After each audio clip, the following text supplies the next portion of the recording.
Word patterns, schwa, and stress. With all the information you've learned about in my first two videos, it may feel like schwa is a bit ambiguous and hard to nail down. That sure sounds like bad news. But I believe there is good news because there are word and spelling patterns that can help us identify schwa and syllable stress a little easier. Of course, we must remember that these will be generalizations. They're not hard and fast rules. The first pattern we'll talk about is at the word level. These common words are often pronounced with schwa, the, of, was. That's because these shorter words are typically unaccented words in our sentences. We quickly say these words to get to the meat of the meaning. So when you see these words, think schwa.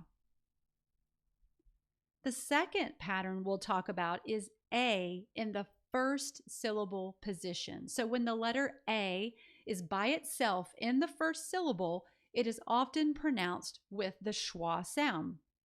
Here's just a few words. There's much longer list here, but as I say these words, notice how the A at the beginning that I've highlighted in red represents schwa, while the second syllable is stressed or accented.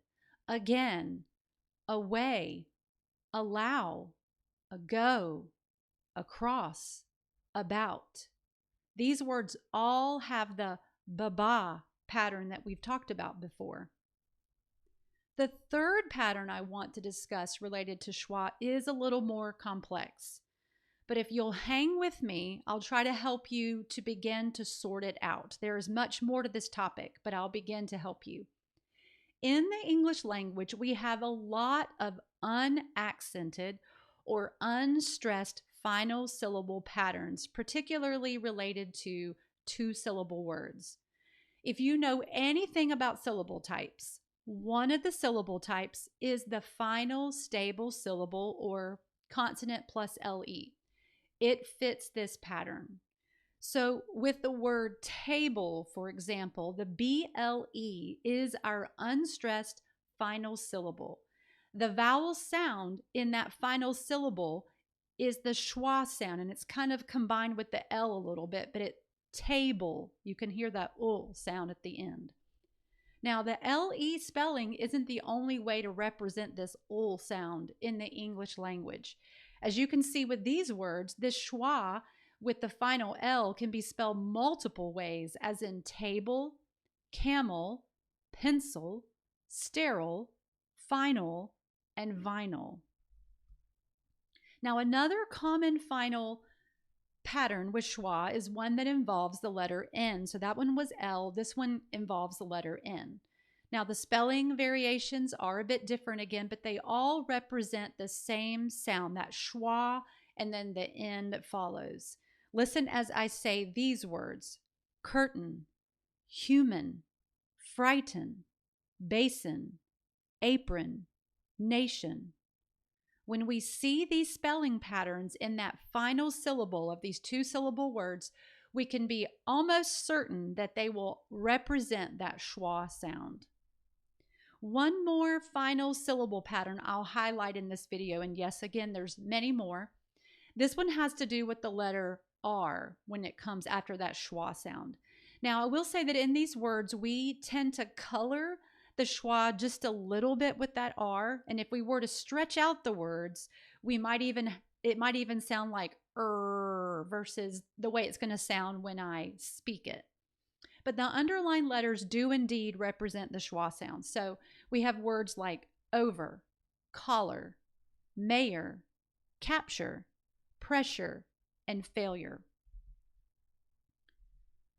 Parts of speech and stress. Now, if the first part of this video was enough to wet your whistle with spelling patterns related to schwa and stress, you may want to pause or even stop the video now and come back to this part later. But if you're ready to swim a little deeper in the waters, let's talk about how parts of speech and stress related primarily to two-syllable words are related to one another. In the previous schwa video, I talked about how emphasizing different words within a sentence can affect its meaning. And we did this with the sentence, I didn't wash the car yesterday.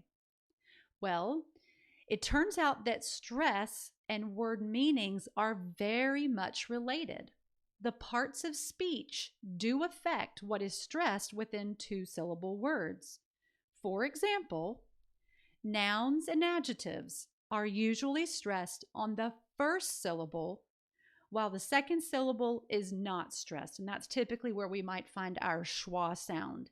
So we have basket, nature, object, badly, faithful, yellow.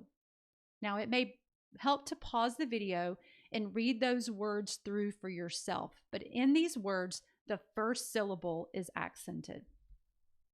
Now, if we're dealing with verbs and prepositions, the stress is often on the second syllable, while the first syllable is not stressed.